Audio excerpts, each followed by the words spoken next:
Selamat datang di Rescast, Rescue Podcast, podcastnya BPBD Kota Madiun.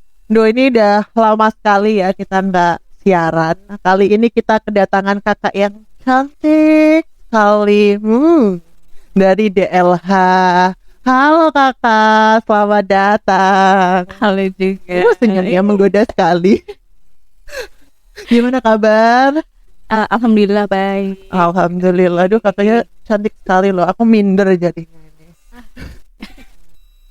Oke, sebelum kita mulai mungkin kenalan dulu kali ya. Mungkin ada yang pengen ngerti ini siapa nih? Silakan. Terima kasih loh kita udah diundang ke podcastnya Rescue, podcastnya BPBD ya. Ya, Mungkin nggak sayang kalau nggak kenal ya. iya betul. Oke.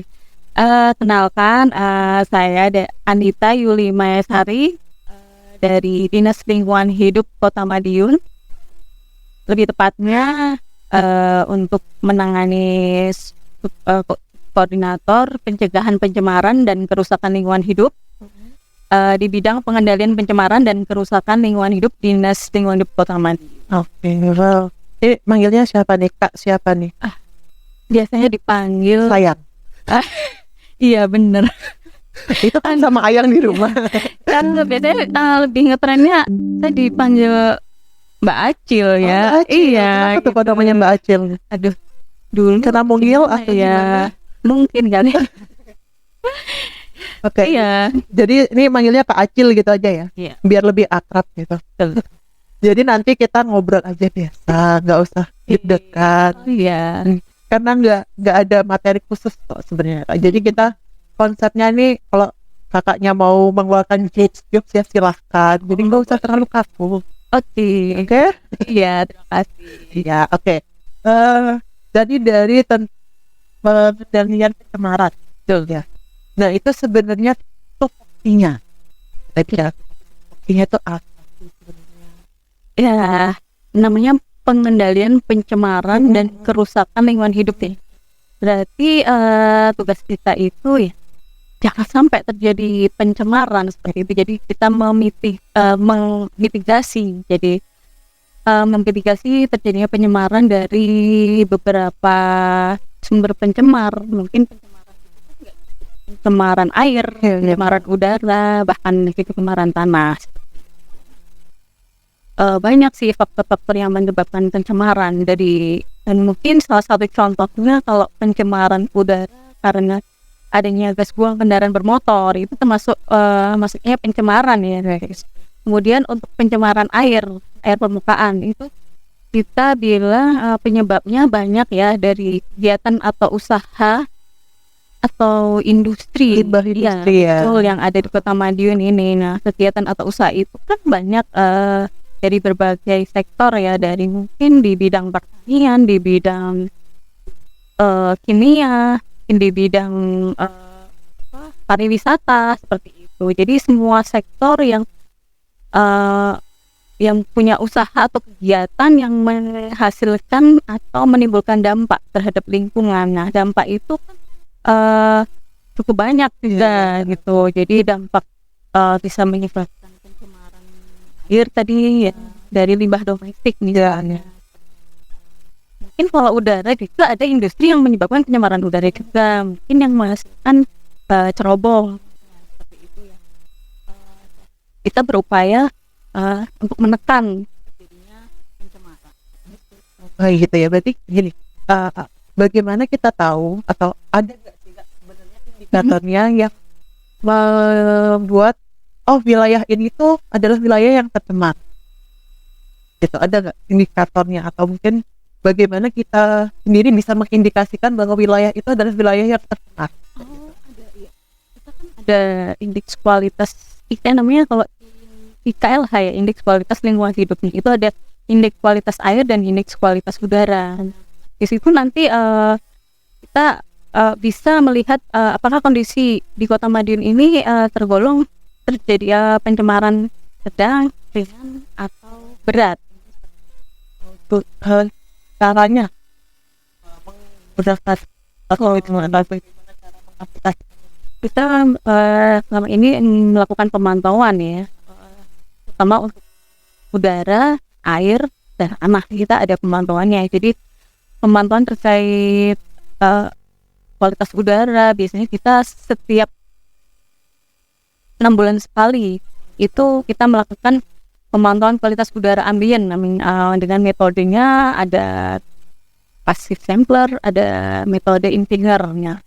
Dan itu cuman bedanya kalau passive sampler itu kan harus sensornya terpapar selama minimal 2 minggu ya. Nah, kalau untuk namanya pasif berarti kan intinya secara pengukurannya tidak secara langsung gitu. Nah, kemudian kalau untuk kualitas udara ambien itu biasanya dipaparkan selama 24 jam langsung di situ. Nah, kalau selain pemantauan secara udara secara Infinger dan kita biasanya melakukan uji emisi. Jadi untuk mengetahui polusi udara yang disebabkan oleh kendaraan atau gas buang dari kendaraan bermotor. Jadi polusi udara itu semakin kesini semakin mungkin lebih banyak ya, karena betul. berpengaruh juga dari semakin besarnya pertumbuhan penduduk. Nah, secara otomatis pertumbuhan ekonomi juga semakin karena meningkat, mobilisasinya semakin ya betul, semakin banyak orang yang beli mobil baru, motor baru. Ya betul, karena nggak tahu ini orang-orang kayaknya semakin kaya. Ya betul. Nah, iya itu tanda-tandanya bahwa Kota Madiun itu perekonomiannya meningkat. Ya betul sekali. Tapi dampaknya pencemarannya juga semakin meningkat ya. Dan kalau penempatan alatnya tadi kan ada passive sampler. Iya. Itu kan ada berarti kan menggunakan alat. Iya betul. Nah, penempatan alatnya atau penentuan titik-titik untuk diletakkan alat itu gimana aja biasanya, Kak? Kita ada 4 lokasi sih. Untuk yang pertama di area padat industri, ya itu untuk mewakili area padat industri kita biasanya diletakkan di sekitar area pabrik gula ya, pabrik gula industri yang banyak menghasilkan intensitas pencemar udara yang mungkin yang agak menonjol ini seperti itu. Kemudian untuk yang kedua lokasinya di area padat transportasi. Oke. Berarti sekitar terminal. Enggak, kan udah ada tadi. Iya, deketan ya. Oke. Kita taruh di agak yang lain, lokasi yang lain. Itu jalan provinsi itu ya, jalan Urip Sumoharjo 01 gitu. Iya. Kemudian untuk yang ketiga adalah area padat permukiman. Nah, kita pilih di Kota Madiun yang memiliki pemukiman-pemukiman yang agak padat seperti itu. Nah, kebetulan kami ada program kampung iklim ya. Jadi kita pilihkan Jadi kita pilihkan lokasi yang di situ termasuk proklim juga yang padat penduduk dan ada proklimnya. Itu kemarin kita contohkan di proklim RW 6 Kelurahan Manis Rejo. Oke, di Manis Rejo. Kemudian kalau yang keempat di area perkantoran ya, kita pilihkan di Kelurahan Sartoharjo. Jadi itu kan ada balai kota seperti itu, terus lebih dekat ke gedung-gedung, mungkin kegiatan-kegiatan vitalnya banyak dilakukan di situ ya. Karena kenapa kemarin di Kelurahan Katwa itu karena alat itu kan nanti dipaparkan selama 2 minggu. Nah, otomatis kita butuh pengamanan juga. Betul. Boleh kalau di pinggir jalan gitu. Ambil orang disaut gitu. Betul. Itu 4 lokasi kita taruh. Nah, menarik nih, Kak. Kan kalau di kawasan mungkin padat transportasi dan kawasan yang industri itu kan memang pencemarannya relatif tinggi ya. Betul. Nah, itu kenapa kok di kawasan padat penduduk itu juga menjadi sasaran atau menjadi titik untuk uji samplingnya? Secara otomatis ya, namanya padat penduduk, padat pemukiman itu berarti banyak aktivitas yang dilakukan oleh manusia. Aktivitas itu contohnya dalam hal mungkin sampah dan membakar sampah ataupun padahal kan kita dilarang ya untuk betul. membakar sampah karena menyebabkan pencemaran dari di lokasi permukiman yang padat itu kan banyak aktivitas juga. Jadi kita pengen tahu bahwa dengan adanya banyak aktivitas tersebut, otomatis kan untuk RTH ya, ruang terbuka hijaunya pasti akan berkurang karena Iya, untuk iya. rumah-rumah ya padat Oh penduduk ya. gitu, Nah, oke. dari situ pengaruhnya seperti apa gitu. Jadi terhadap kondisi udara. Jadi secara kayak contoh ya kayak di Jakarta kayak gitu kan dengan rumah apa rusun ya seperti Rusun itu. dan rumahnya padat Ya penduduk. gitu kan otomatis nggak ada vegetasi yang Ya. bisa menyerap CO2-nya. Iya, betul. Karena sudah tertutup oleh bangunan-bangunan ya, dan dengan kawasan yang mungkin yang sudah kakak sebutkan tadi kan, ada yang namanya uji emisi juga. Betul. Ya. Nah, uji emisi itu sebenarnya apa sih? Gitu. Uji emisi adalah kita melakukan salah satu pemantauan kualitas udara dari sumber bergerak. Nah, tadi ada sumber yang tidak bergerak itu biasanya dari cerobong industri. Iya, iya, iya. Kalau yang dari sumber bergerak itu dari kendaraan bermotor, ini seperti itu. Makanya kita pantau seberapa besar sih polusi yang disebabkan oleh gas buang dari kendaraan bermotor yang melewati yang berada di Kota Madiun ya. Seperti itu. Nah, kita dari situ dengan parameternya adalah CO ya. Ya, Karbon monoksida. monoksida ya, dari situ karena itu salah satu zat pencemar yang bisa menyebabkan gas rumah kaca ini tadi. Iya, iya, iya, global warming. Itu Ya, jadi salah satu betul. Itu tadi, penyebab utama iya, global jadi warming kayak. Tadi kegiatan tadi serangkaian tadi itu adalah salah satunya untuk menekan terjadinya perubahan iklim alias global warming tadi Iya, ya, iya, yang iya. lagi ngetren ya Iya, sekarang. itu kayaknya udah penyakit dari zaman Iya. beberapa tahun sebelumnya ya kan Kak ya. Jadi setelah kita memeriksa untuk gas buang dari beberapa kendaraan lewat, biasanya kita lakukan di beberapa kelurahan, kita bergantian ya, mungkin kelurahan A, B, dan C. Biasanya kita target kendaraan seperti itu ya. Di kendaraan CO kalau melebihi baku mutu ya kan mungkin kendaraan sudah waktu oli lah. Kita sarankan ya biar segera ditindaklanjuti dari kita, terutama buat masyarakat ya. Nah, kalau dulu kita awalnya untuk kendaraan berplat merah dari pemerintah ya. Jadi selama ini kita ada target 1.000 kendaraan.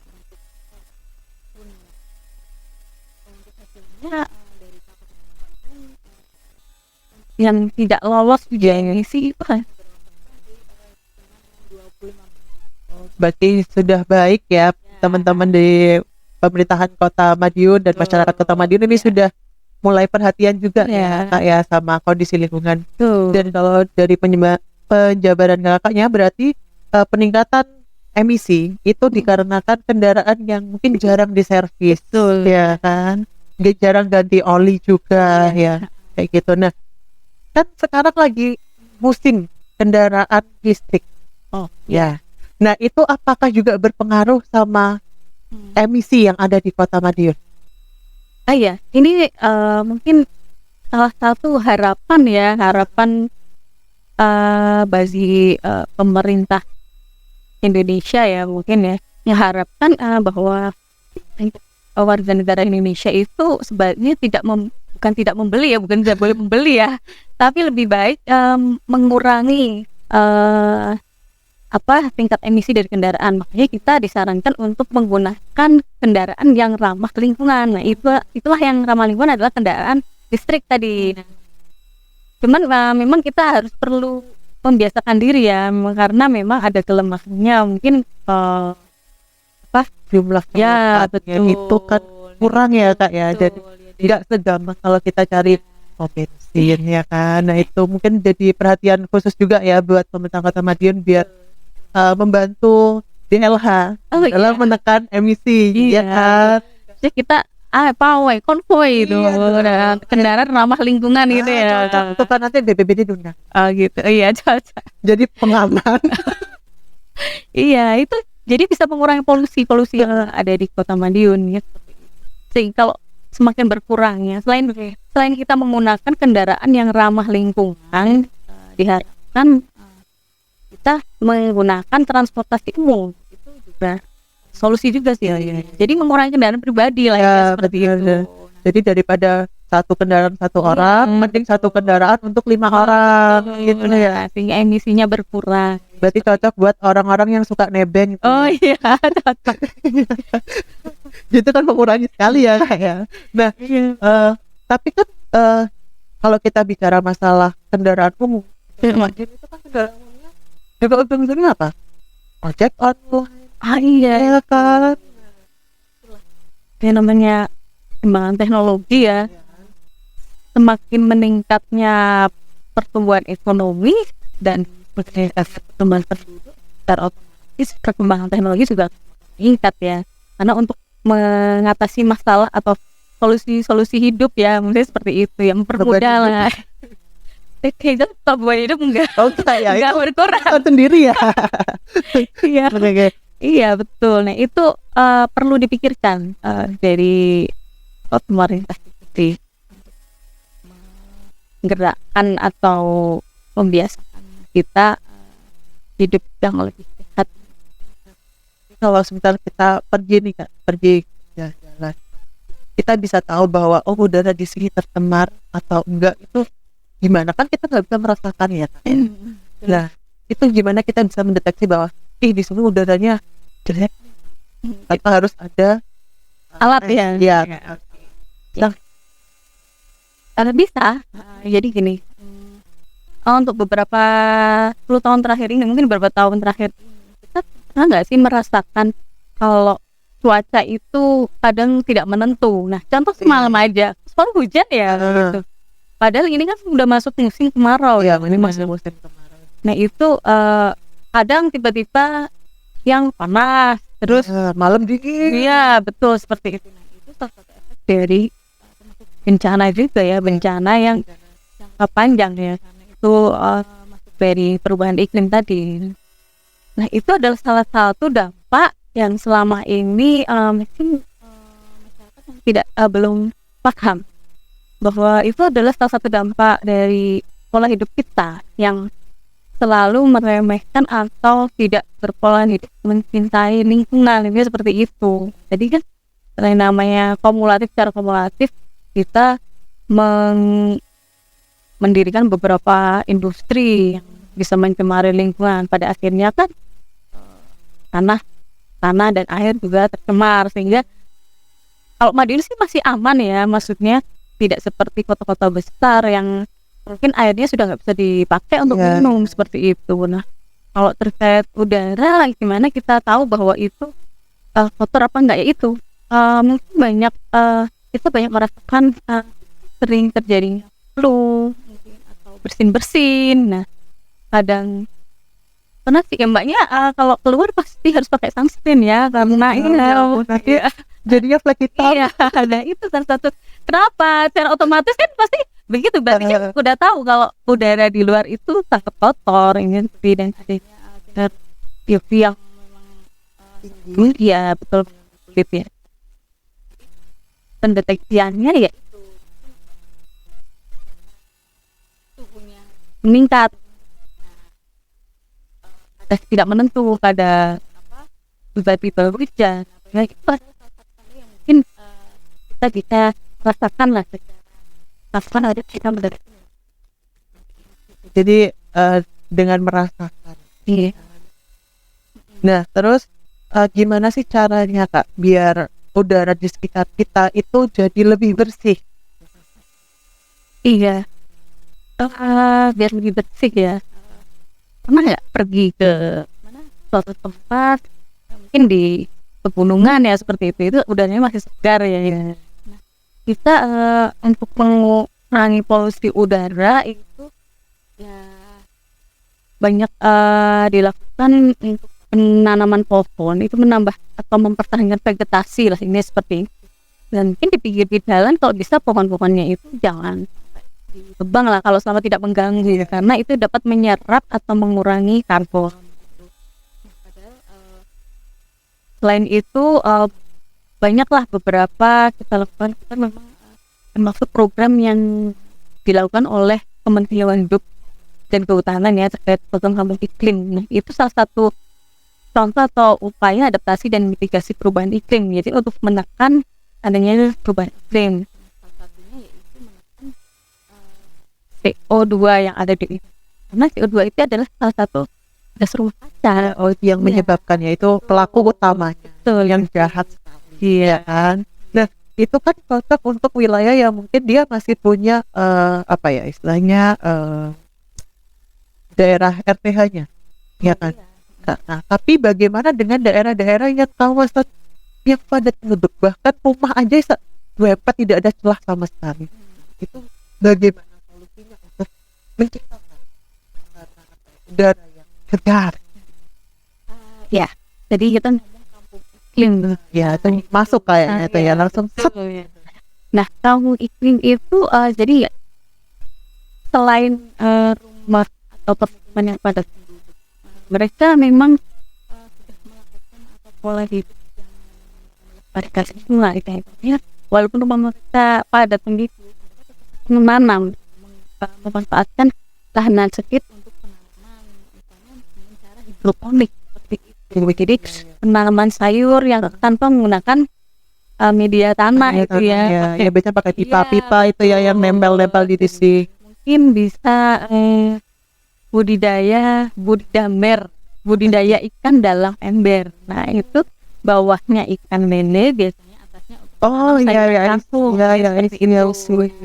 Kebetulan di Madiun itu sudah berkembang ya untuk P2L ya. Kalau kita di yang ada binaannya dari Dinas Pertanian itu adalah P2L. Nah, kita pun juga menyarankan untuk mereka bahwa menanam itu nggak harus punya lahan yang luas. Jadi bisa di tembok-tembok seperti itu, kita gunakan media yang sedikit tapi bisa untuk menanam sayuran, menanam bunga seperti itu. Terus kemudian selain hidroponik ya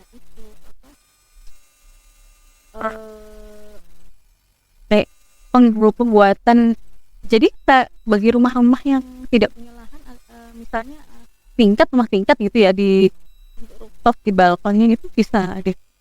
Oh iya, lagi musim juga ya, kalau kita lihat itu kan atasnya jadi kebun. Betul, ya, greenhouse ya, seperti itu. Jadi greenhouse itu bisa ditempatkan di atas halaman atau di atas rumah itu.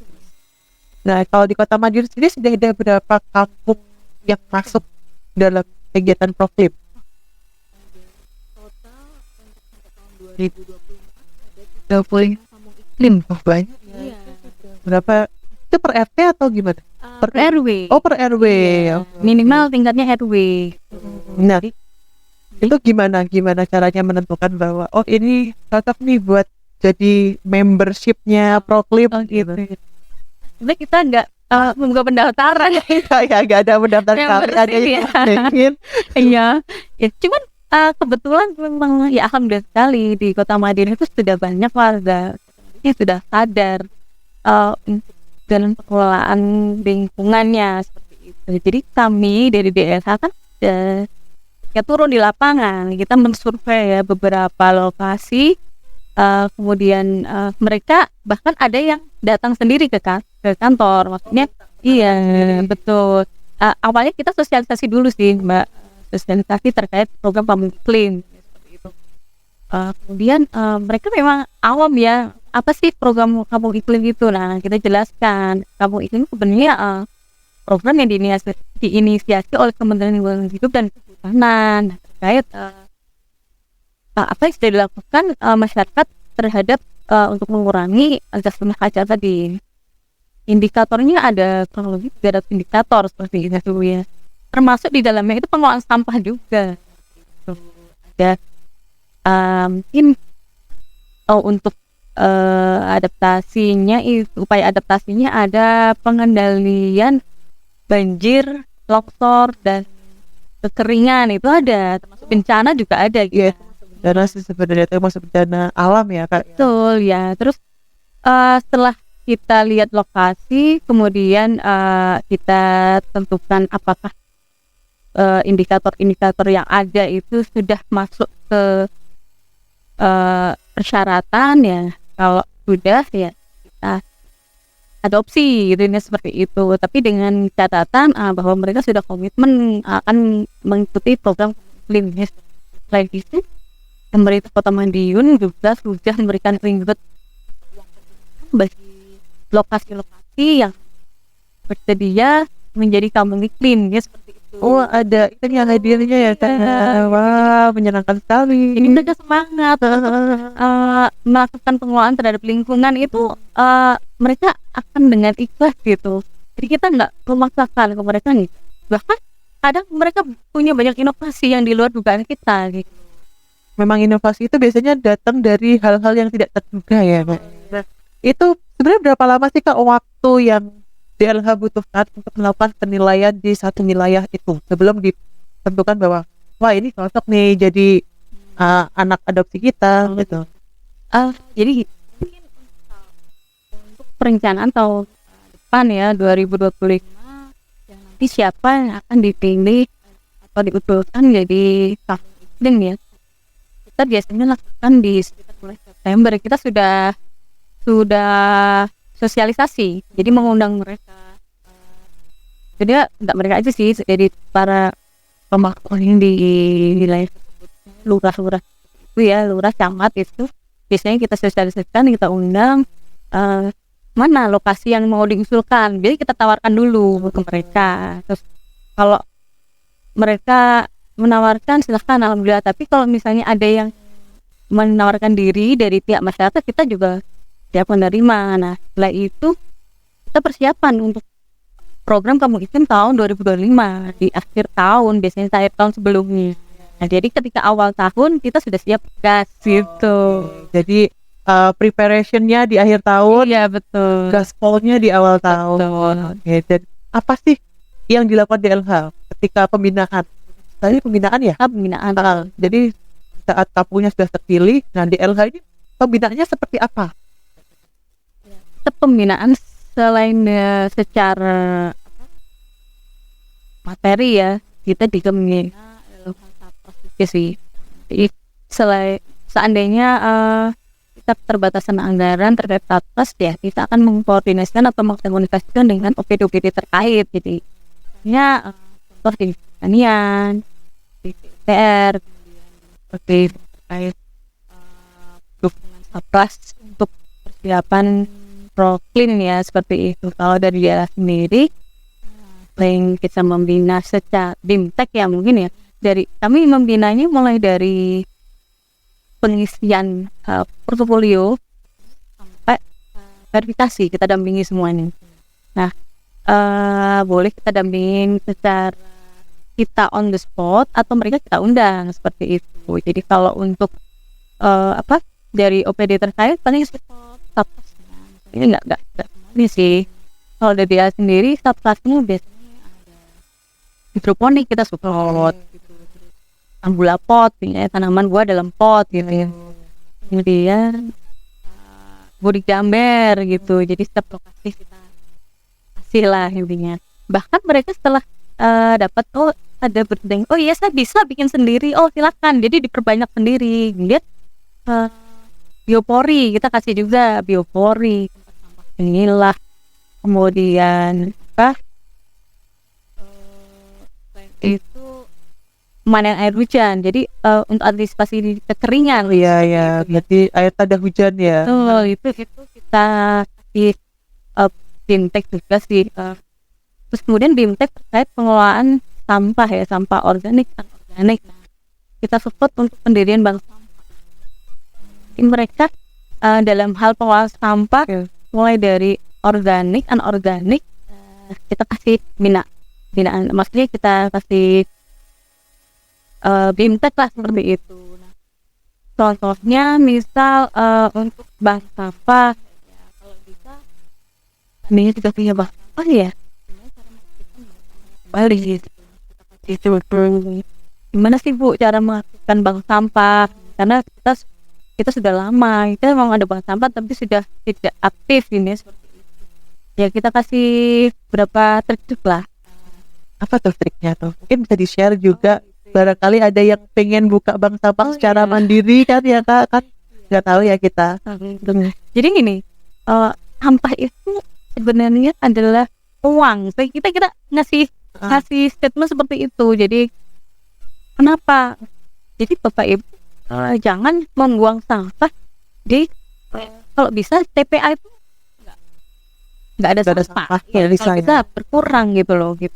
Karena apa? Kalau dari sampah anorganik ya contohnya kayak plastik gitu ya, itu kita pilah-pilah dulu. Jadi jangan langsung dibuang gitu. Jadi kita pilah-pilah, kemudian kita menjembatani atau memfasilitasi mereka untuk kerjasama dengan pengepul. Jadi kalau bisa semua sampah jenis plastik apapun itu bisa terjual gitu. Mungkin nggak harus berupa uang kita kasihnya, kita kerjasama dengan pegadaian, bisa jadi menabung ya, dalam bentuk menabung emas misalnya. Jadi kan orang tertarik ya, saya pengen deh bank sampah saya aktif lagi gitu. Jadi mungkin bisa digunakan untuk jalan-jalan juga. Kita mau jalan-jalan kemana tapi dengan uang tabungan bank sampah, kita fasilitasi ngepul lah ini seperti itu. Nah untuk sampah anorganiknya. Kalau untuk sampah organiknya kita kasih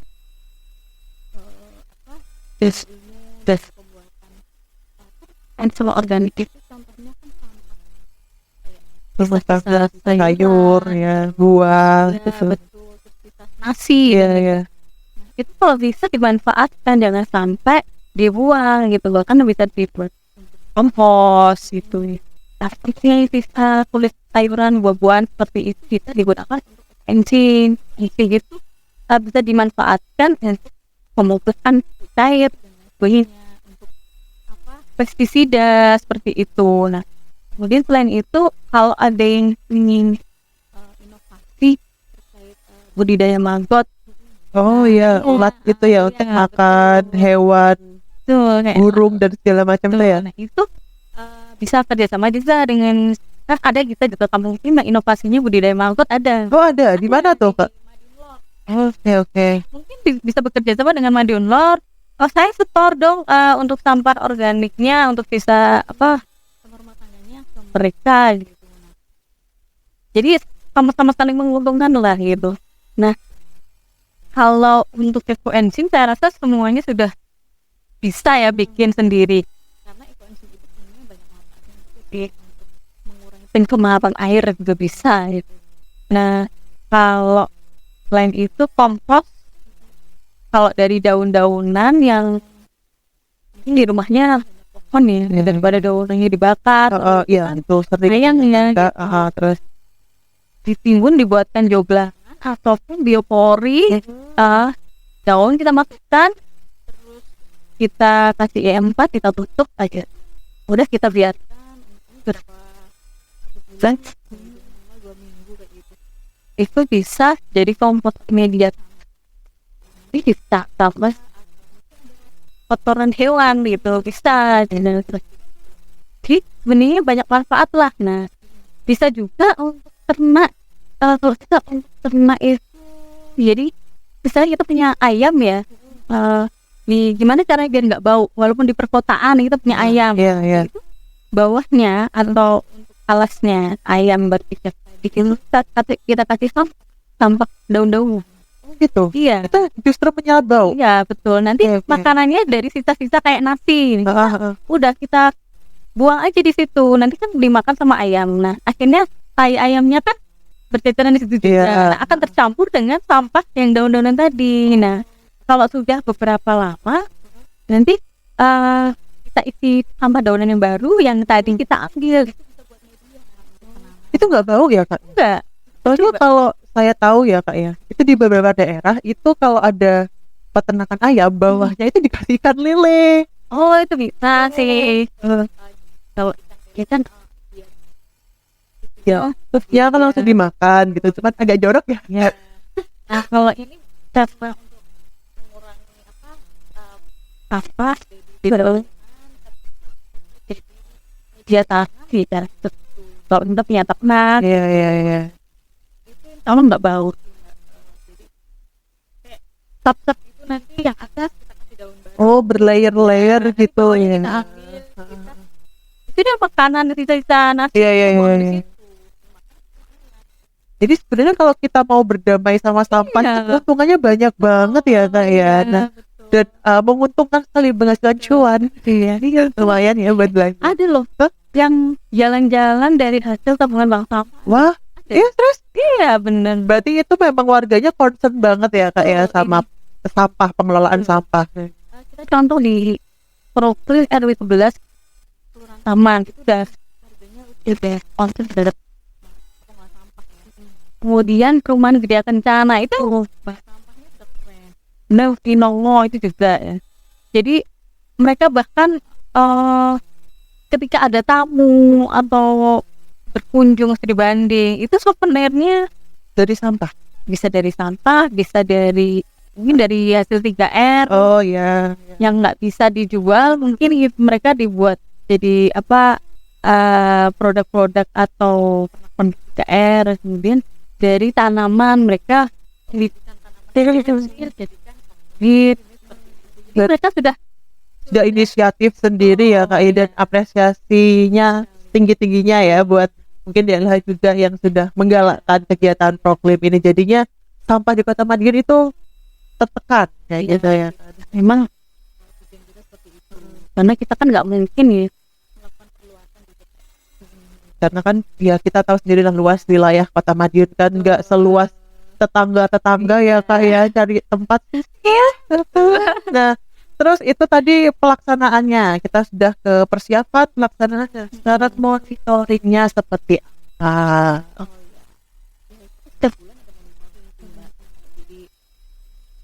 kita punya komunitas penggiat Proklim. Oh iya, wah itu kumpulnya di mana tuh Kak? Pindah-pindah jadi di kampung iklim A nanti ganti kampung iklim B gitu. Nah mereka itu pertemuan atau rakor ya mereka selalu ada kegiatan itu terkait dengan apa tidak cuma sampah aja mungkin terkait P2L ataupun inovasi-inovasi yang ada atau untuk meningkatkan program kita juga dari sampah aja dari P2L juga enggak ada yang punya inovasi terkait edukasi dan literasi ya.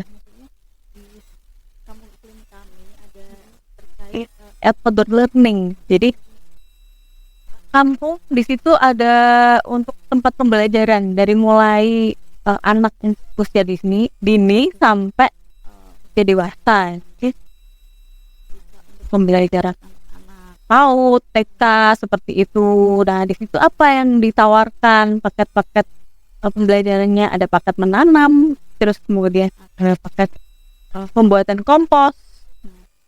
Jadi mereka pulang itu juga ada souvenirnya. Mungkin kalau menanam hasil tanamannya itu, kemudian kalau yang tadi kompos tadi ada mungkin dari hasil olahan dari P2L, jus sayur atau apa seperti. Jadi mereka sebisa mungkin dengan adanya kegiatan Proklim ini bisa meningkatkan perekonomian di daerah.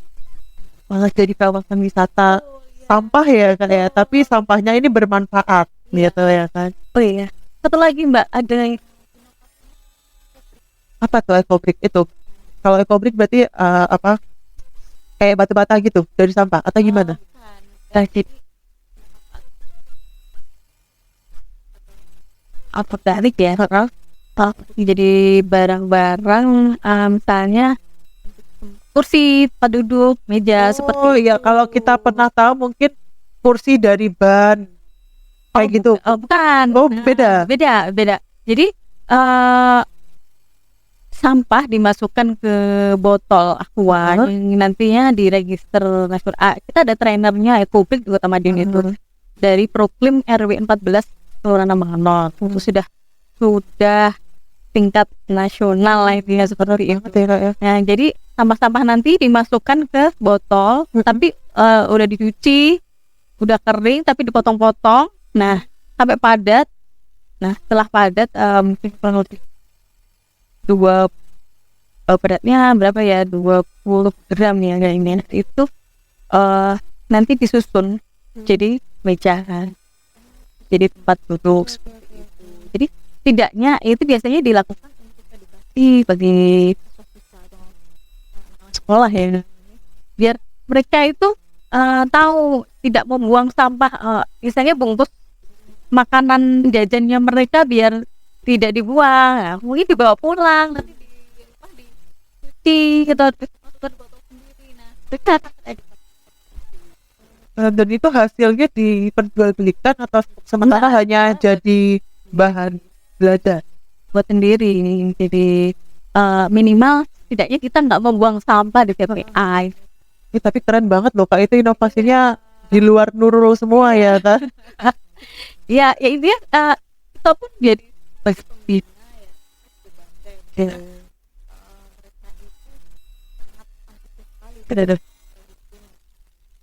Dan kalau kita lihat memang kebanyakan masyarakat Kota Madiun itu antusiasnya tinggi kalau pemerintah kota itu mengadakan kegiatan. Setuju nggak sih Kak? Kan kalau di BPBD sendiri kan juga ada yang namanya SPAB, ada yang namanya Destana atau Desa Tangguh Bencana. Itu selama kita kegiatan itu memang antusiasme masyarakat Kota Madiun itu luar biasa banget, kita apresiasi banget sih ya kan. Nah, terus kita bicara lagi soal sampah. Nah, di Kota Madiun kan ada TPA Winongo. Kalau kita dengar desas-desus, nah, itu kan setahu saya itu ada pemanfaatan gas metan ya, sebagai pengganti gas LPG. Nah, itu sudah berlangsung berapa lama ya, hampir kan penyebab DRK ya, gas rumah kaca tadi. Selain CO tadi ya, tadi DK4 harus kita, karena itu yang penyebabnya adalah sampah organik. TPA itu sama menumpuk ya, pasti akan menghasilkan gas metan. Nah, daripada gas metan itu bebas ke udara atau lepas, itu yang bisa menyebabkan polusi urbanik tadi ya. Makanya dari daerah kita manfaatkan gas metan itu, kita anggap kemudian kita ke pipa-pipa. Iya, jadi penyaluran ke pipa-pipa dari bawah itu mungkin sampah kan ada zona-zonanya ya, zona yang masih aktif ya seperti itu. Nah, kemudian kita salurkan ke warga-warga sekitar yang selama ini menggunakan bahan bakar LPG ya. Nah, kita gantikan sama metan tadi. Nah, itu kita sama sih, sistemnya sama dengan LPG ya mungkin, tapi langsung disalurkan dari pipa. Dan terus kompor, jadi langsung kompornya bisa nyala. Berarti kita nggak harus buang duit buat beli gas melon lagi ya. Itu sementara kita warga sekitar Sudah berapa RW berarti itu? Bisa aku berapa RW? 150 kakak, dan mereka semua terbantu. Nah, itu apa tidak ada potensi meleduk? Kalau kita pakai gas LPG kan ada potensi untuk terjadi kebakaran. Apakah kalau menggunakan gas metan itu lebih aman?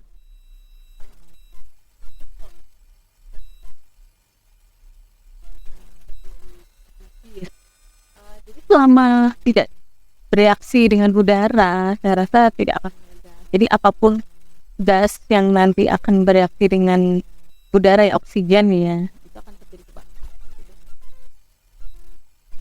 Itu kan kalau nggak salah ya Kak, tahun kemarin itu kan TPA Winongo terjadi kebakaran.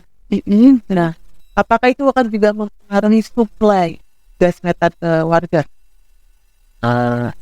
Ya, kan kita tadi bilang ya ada zona-zona ya, maksudnya mungkin yang kebakaran itu ini zona yang mana gitu ya, ya tetap sih insya Allah enggak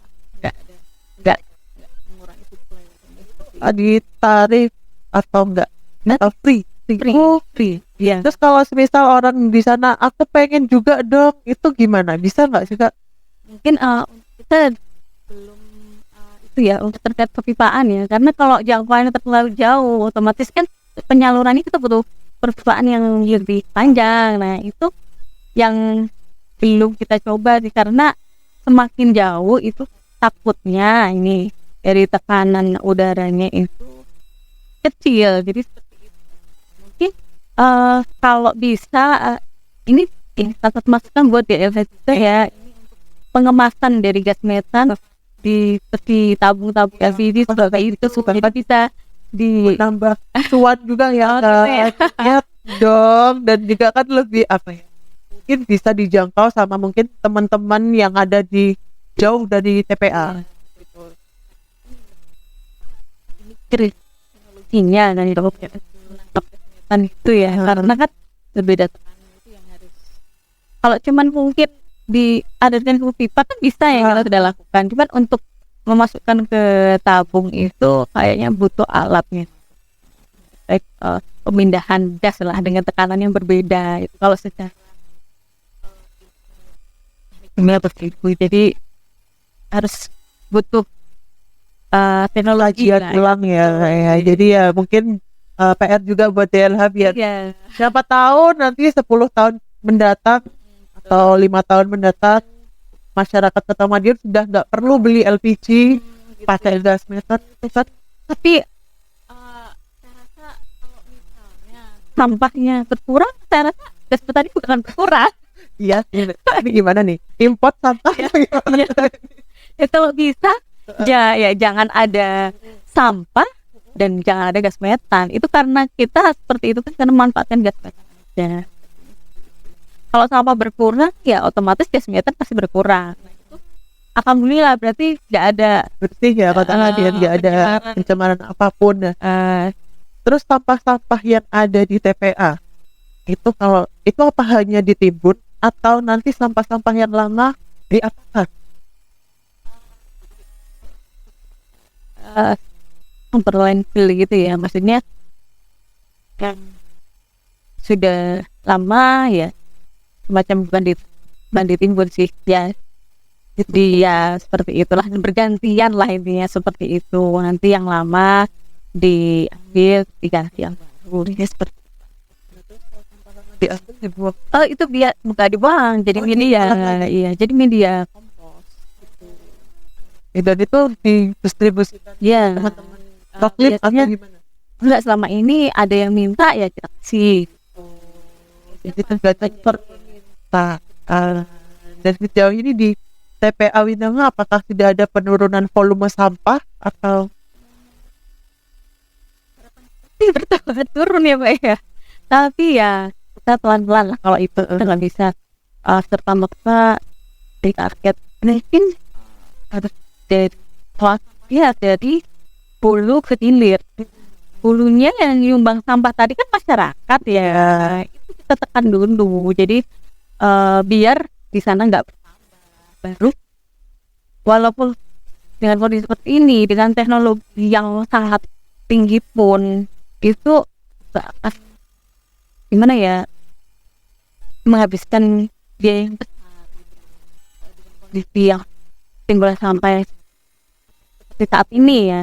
Nah itu memang harapan kita ini lagi mencari teknologi yang cocok lah untuk TPA di Kota Madiun, untuk mengolah sampah yang sudah ada.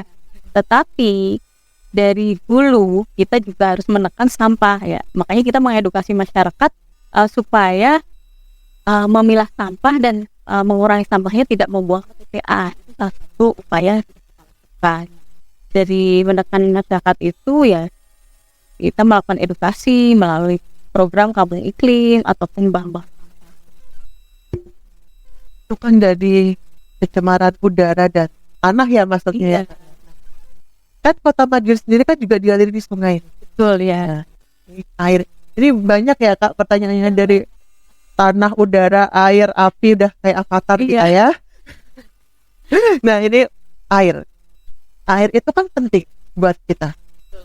Sedangkan masyarakat kita itu juga masih banyak yang belum sadar bahwa air itu penting, sehingga banyak masyarakat yang akhirnya buang sampah di selokan, di sungai. Itu apa sih tindakan dari DNH ketika melihat ada sampah nih di sungai kayak gitu? Yes.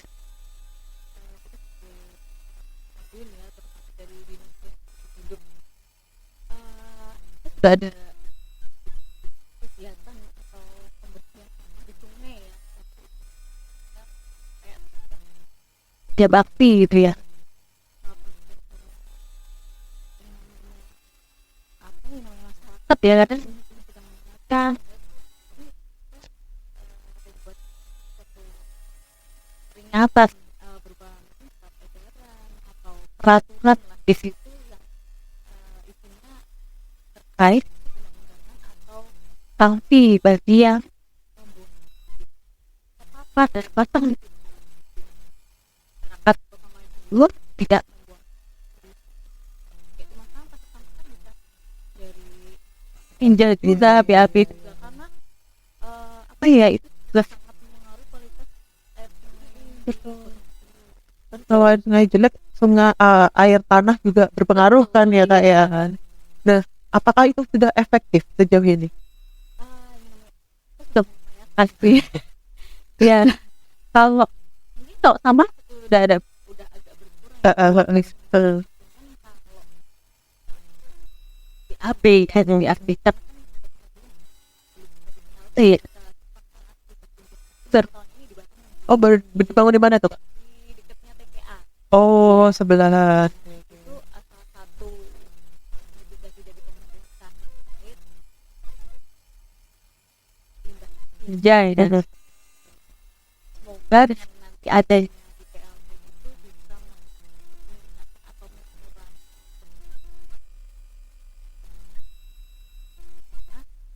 adanya pembuat pinjal tersebut itu bisa mengakibatkan kadar ekologi yang tidak Sakit perut ya kan. meningkat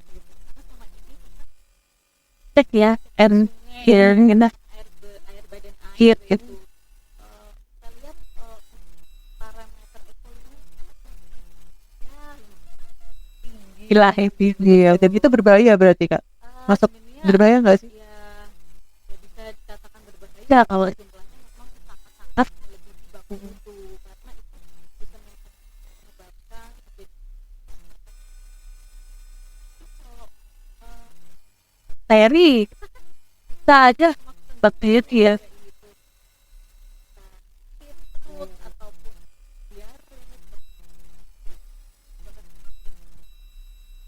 Selain itu bakteri itu juga bisa buat kalau ibu hamil terpapar bisa jadi terganggu di Kehamilannya. Tapi menarik nih Kak, IPLT mungkin belum banyak yang tahu ya Kak. Nah, itu sistem kerjanya seperti apa? Apakah nanti dari Dinas Lingkungan Hidup itu membersihkan tinja-tinja yang ada di Sungai Kota Magelang dikumpulkan atau gimana? ini ya kebetulan untuk OPD yang membangun itu adalah Dinas PU ya. Kebetulan di file project PU ya. file projectnya PU. Nah kebetulan kemarin saya agak terlibat sedikit gitu. Jadi sistemnya nanti kita ada mau pengangkutan atau tangki pengangkut lah ya dari dinas. Kemudian kita ambil atau kita sedot dari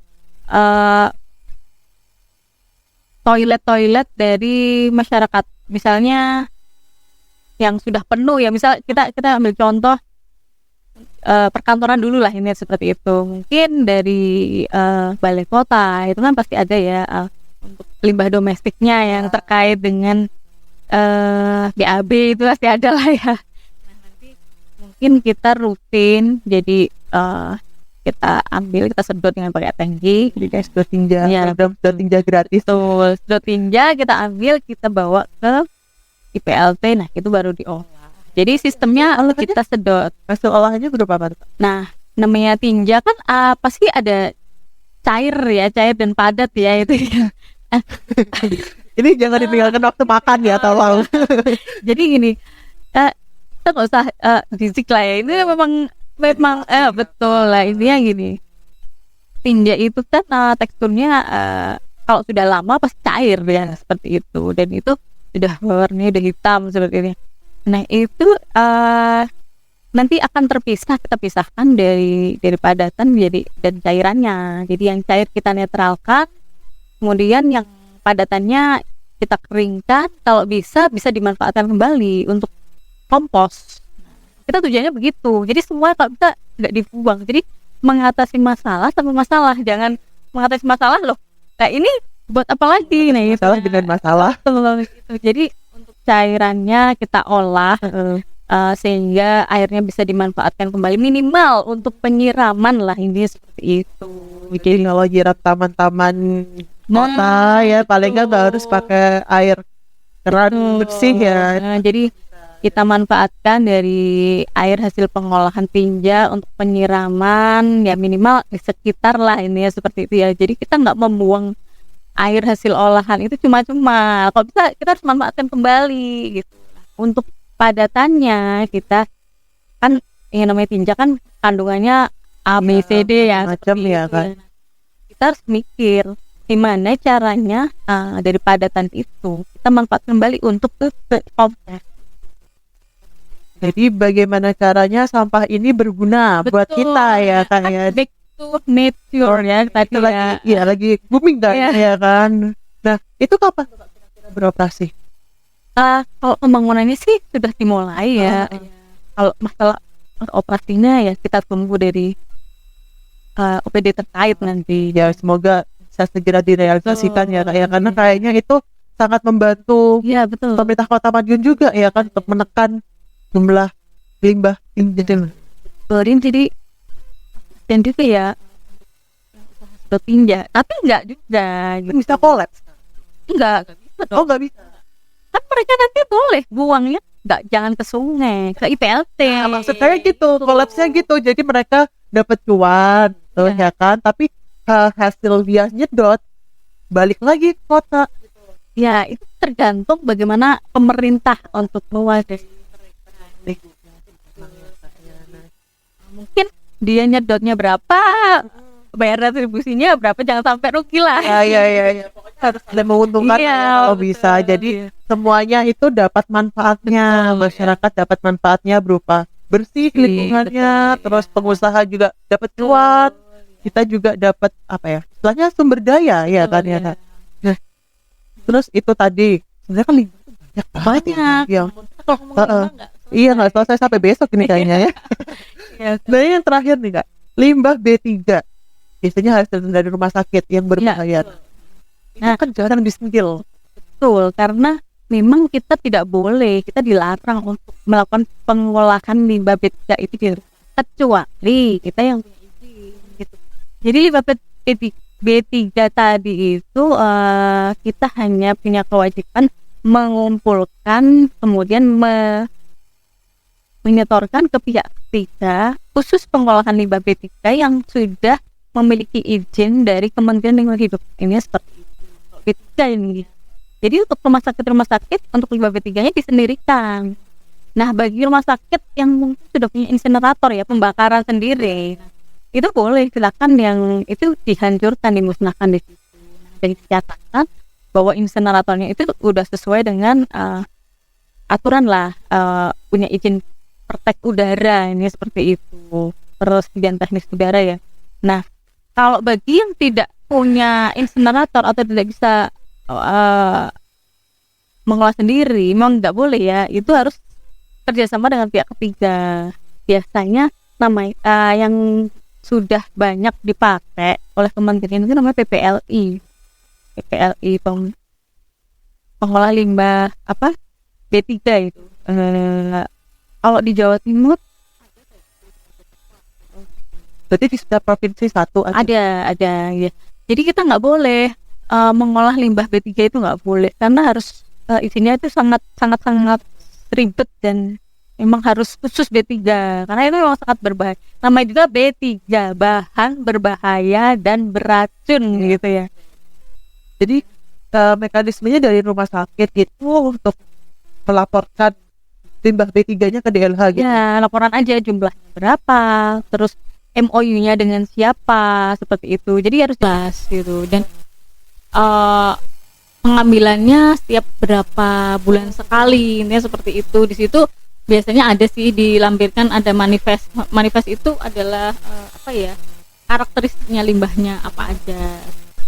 Jadi data terkait limbah B3-nya udah jelas. Biar kita nggak salah kaprah nih Kak. Yang masuk golongan limbah B3 biasanya apa aja tuh? Selain mungkin jarum suntik, terus obat-obat kadaluarsa. Nah itu apalagi? Ada lagi nggak? Oli juga. Berarti untuk perusahaan industri olinya harus disendirikan. Jadi dia harus disimpan lah seperti itu. Nanti kalau sudah menutup baru dikembangkan ke pihak ketiga. Jadi seperti itu. Sebenarnya hal-hal sepele itu banyak yang masuk B3, kayak baterai itu sebenarnya B3 loh. Baterai yang sudah bisa kita pakai untuk ganti remote. Iya betul, itu harusnya nggak dibuang sembarangan. Ini disimpan. Nah mungkin ada buat masukan DLH juga ya. Kita punya TPS B3 dalam arti untuk pengumpulan sementara B3 lah dari masyarakat yang tidak paham terkait B3. Ini seperti itu. Karena mereka menganggapnya baterai tidak ada pengaruhnya sama lingkungan ya kan. Kayak elektronik yang sudah tidak terpakai itu sebenarnya limbah B3. Oh gitu. Ya nggak tahu ya. Enggak, ini baru tahu loh. Ini seriusan. Terus apa lagi tuh Kak? Kayaknya menarik nih. Jadi Jadi B3 untuk elektronik yang masuk B3 itu ada kandungan kabelnya dari tembaganya itu. Jadi ini pengalaman saya ya. Iya, oke. Saya itu waktu itu pernah mengolah limbah dari elektronik itu bisa menjadi ada keluar perak. Jadi bahannya ada perak. Jadi biasanya kalau sudah kita keluarkan, kita pisahkan, tapi nggak semua komponen elektronik. Mungkin tertentu aja ya. Jadi itu kita kumpulkan, nanti kita jual ke Jogja yang itu kerajinan perak itu. Oh iya. Gitu. Oh sumbernya malah dari limbah B3 ya. Iya itu sebenarnya nggak boleh gitu. Terus lain itu kan orang taunya cuma rumah sakit aja ya. Iya karena kan pikirannya yang namanya yang berbahaya dan beracun itu ya asalnya dari rumah sakit. Iya. Obat-obat kadaluarsa. Nah kalau masyarakat dia nggak tahu, misalnya obat yang udah kadaluarsa dibuang. Nah itu sebenarnya kan B3 ya. Gitu. Cuman kan mereka bingung. Ini saya harus buang kemana? Yang artinya tempat sampah ya udah buang ke tempat sampah. Harusnya memang sih perlu edukasi lah ke masyarakat itu terkait limbah B3 juga biar mereka juga bisa menyelamatkan atau mengumpulkan nggak dibuang sembarangan. Itu kayaknya cocok tuh Kak masuk ke kegiatannya Proklim tuh. Oh iya ya gitu ya. Kan nggak semua orang tuh tahu ya kan. Nanti kita sosialisasikan lewat Proklim gitu kan nanti ya. Masuk Kak sih ya ampun. Gitu ya. Iya jadi untuk menampung limbah B3-nya masyarakat ya itu sebaiknya dari DLH sendiri sih yang punya. Iya, jadi kan paling tidak Proklim itu adalah wadah sementaranya masyarakat. Betul, nanti baru di store-nya ke DLH. Mungkin bisa gitu kali ya Pak. Jadi PR tuh. Iya, PR-nya banyak ya. Ya gimana ya kayak kita kan manusia tidak bisa lepas dari lingkungan hidup. Betul, ya kan. Kalau ada yang miss atau ada yang sesuatu yang terjadi di lingkungan hidup kita kan kita sendiri yang menanggung dan mempengaruhinya ke kesehatan kita juga. Nah, terus untuk limbah B3 lagi nih Kak, kalau di Kota Madiun sendiri berarti sementara hanya ditampung di Dinas Lingkungan Hidup dulu.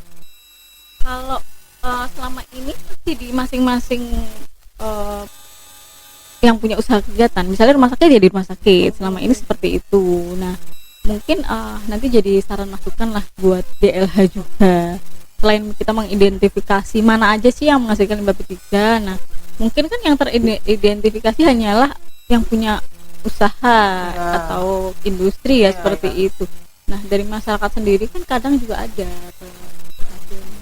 gitu, dan mereka nggak sadar iya ya, betul. Nah, karena memang kekurangan informasi betul. kan. Nah, jadi sebaiknya dari DLH juga ada tempat penyimpanan sendiri nanti yang kita kerjasama dengan pihak ketiga. Kadang lampu, oh ya saya lupa, lampu yang sudah Tuh, nggak ini yang terpakai. kita pakai sehari-hari itu juga menyebabkan B3. Iya, itu B3 juga. Apa B3? Kalau setahu saya mungkin kacanya ya itu Nah, bisa, kalau nggak sengaja kena kaki bikin luka. betul, ya. Ya, mungkin dari bahan-bahan dari lampu itu. Dan untuk pengawasan B3 sendiri sebenarnya masuknya DLH atau Dinda?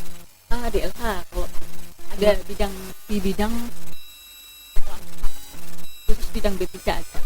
Gitu. Soalnya kan kalau kita lihat berita itu juga pernah ada di salah satu rumah sakit yang limbah B3-nya itu untuk khusus obat itu malah diperjualbelikan.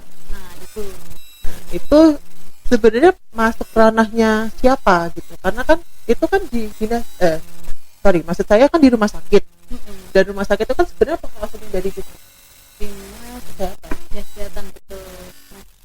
Nah, kita lihat dulu yang melakukan perjualbelian itu rumah sakitnya atau pihak ketiganya gitu. Nah, kalau rumah sakitnya jelas menyalahi aturan ya, bahwa oknumnya mungkin ya kita sebut oknum. padahal setiap rumah sakit yang punya limbah B3 itu harus melaporkan terkait pengelolaan limbah B3-nya ke Dinas Lingkungan Hidup maupun ke Dinas Kesehatan, karena itu sesuai dengan pengelolaan lingkungan hidup dari dokumen UPL atau AMDAL-nya. Jadi mereka kan sudah punya janji ya terhadap lingkungan yang dituangkan dalam dokumen. Nah, di situ sekarang lebih dijabarkan lagi untuk B3 sendiri, udara sendiri, air sendiri ya gitu. Nah, mereka sudah di situ sudah membuat surat pernyataan bahwa saya akan mengolah atau mengelola limbah cair, limbah B3 dan udara sesuai dengan peraturan yang berlaku. Nah, di situ yang wajib memantau atau mengawasi itu bidang di DLH ada bidang pengawasan ya terkait dokumen lingkungan ya. Jadi mereka memantau, oh seberapa apa sih yang tadi kamu janjikan ke kita, apakah sudah kamu lakukan ya, seperti itu. Nah, kalau seandainya tidak kan ya kita wajib membukti pada oknumnya lah kita bilangnya. Seperti itu. Itu menarik banget ya Kak. Jadi limbah itu sebenarnya banyak banget potensinya untuk menyebabkan pencemaran, dan mengganggu kehidupan kita. Nah, terus ini terakhir nih Kak, ini terakhir, insya Allah terakhir. Iya. Ini kalau di Kota Madiun sendiri, masyarakat Kota Madiun sendiri menemukan, ini kayaknya nilainya terkena gitu. Itu bisa nggak sih Kak ngelapor ke DLH untuk mungkin dilakukan tindakan atau mungkin cross check lah ke lokasi yang diindikasikan? Sangat bisa sekali. Memang ada ya, itu memang diwadahi dalam DLH ya. DLH itu ada namanya terkait pengaduan masyarakat. Boleh silahkan baik dari masyarakat maupun siapapun ya yang merasa terganggu karena pencemaran, itu boleh melaporkan atau mengadu ke DLH, tapi sesuai dengan prosedur-prosedur yang ada. Prosedurnya gimana? Kan kita ada prosedur secara online ya, ada melalui aplikasi. Nah, itu bisa dilakukan di situ atau mungkin datang langsung ke DLH. Nama aplikasinya apa tuh? Kalau mungkin boleh di-share? Bentar ya, ini agak lupa ini. Tapi saya rasa aplikasinya nggak cukup buat DLH aja sih, kayaknya nasional itu deh. Oh gitu. Iya. Di aplikasinya kementerian ada kok masuknya juga. Kalau kita kan ada awak 3 1 2, apakah itu juga bisa? Bisa seperti itu. Nah, masuk ke website. Sebenarnya untuk pengaduan itu banyak ya, terkait mau pengaduan di seluruh Indonesia bisa, di wilayah Kota Madiun sendiri. Jadi tergantung mau melaporkannya kemana. Sejauh ini laporan pengaduan yang paling apa ya, menggemparkan? Ada nggak sih, Kak? Sering. Aduh, Ya, satu aja deh, nggak apa-apa, nanti kalau banyak kelamaan. ya itu deh. Apa ya? Mungkin pencemaran di kotoran ternak bisa. Ini lagi maraknya sama industri bau dari industri tahu itu, limbah tahu. Ini itu kemarin juga lagi dibahas.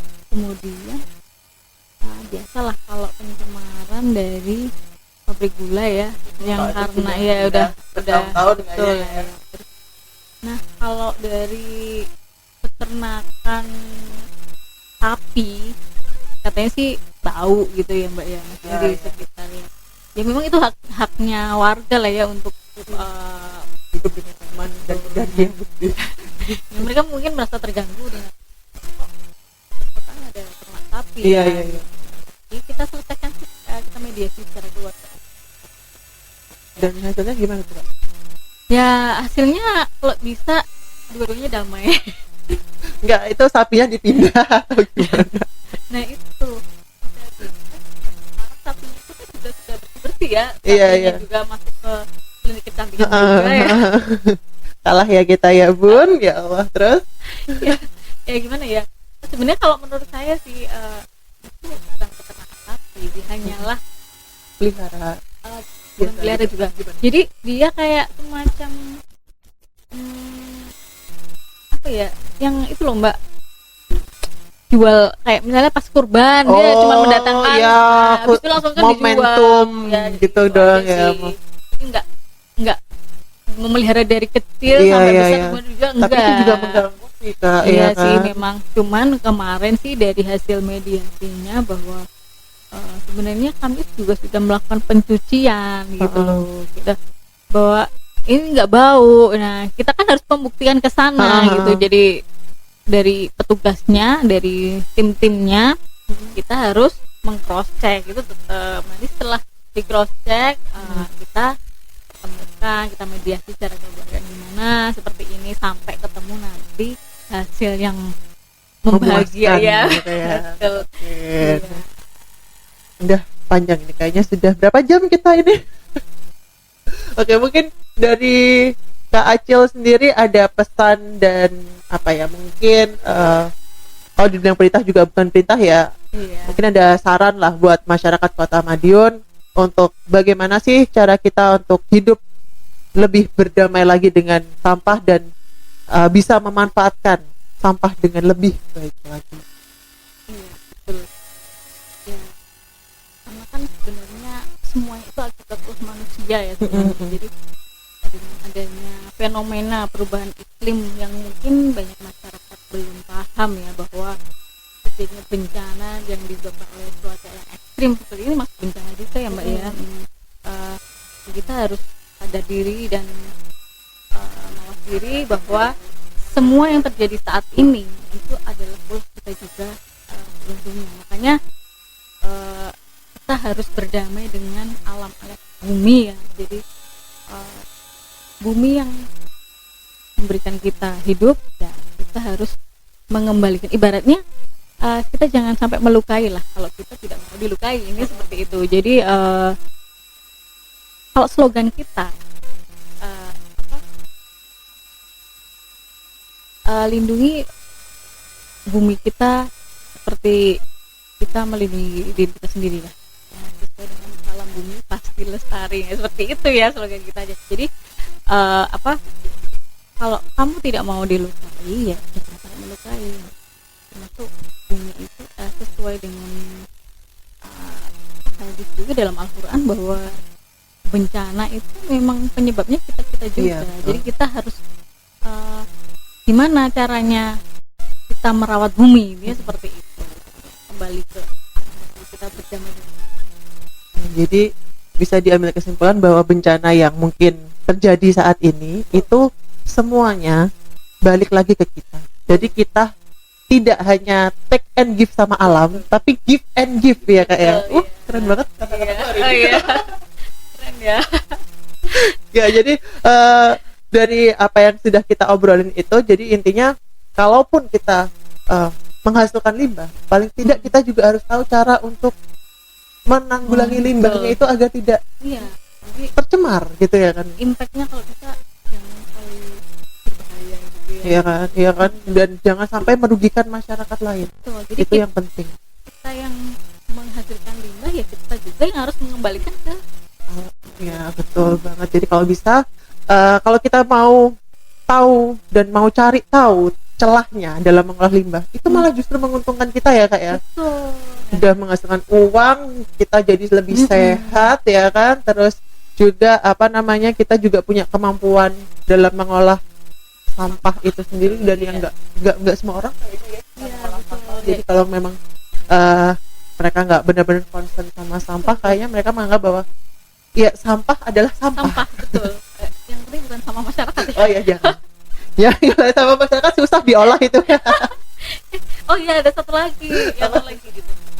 Pengolahan sampah anorganik menjadi paving block itu ada. Oh di sini sudah ada. Kita lagi coba ini gitu. Jadi Dan itu dari apa itu kak? Dari sampah-sampah plastik. Iya. Jadi Dilebur. dilebur lumayan. Cuman, untuk komposisinya lebih banyak sampahnya. Ada yang dibuat apa sampah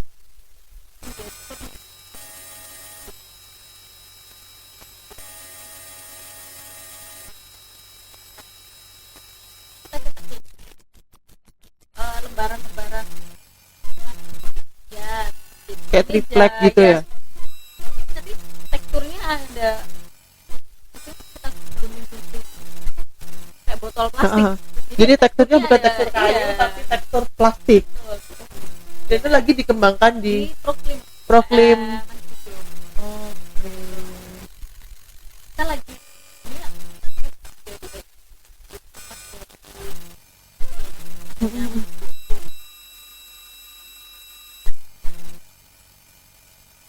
pembelajaran atau narasumbernya.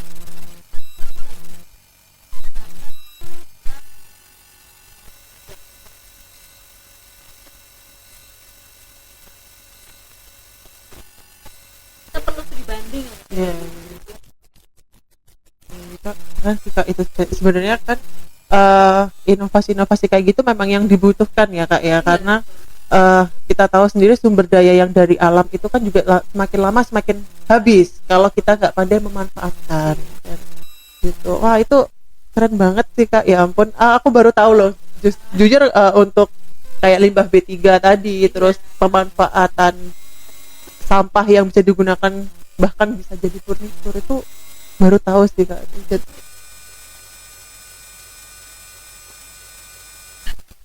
Harus sayang sama sampah ya. Nah, itu bagus sih, keren kak. Salut lah ya. Oke. Sudah ada yang mau disampaikan lagi buat masyarakat Kota Madiun?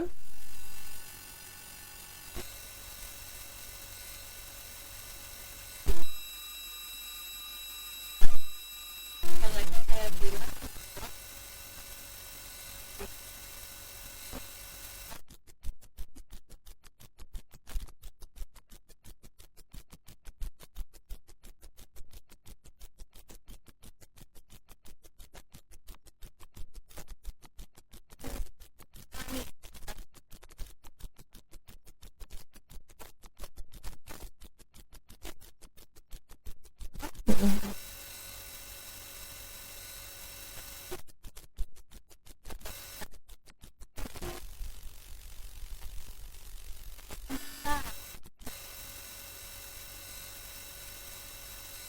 Ya ampun, terima kasih loh Kak Acil, ini pencerahannya banyak banget tentang limbah, tentang pencemaran ya.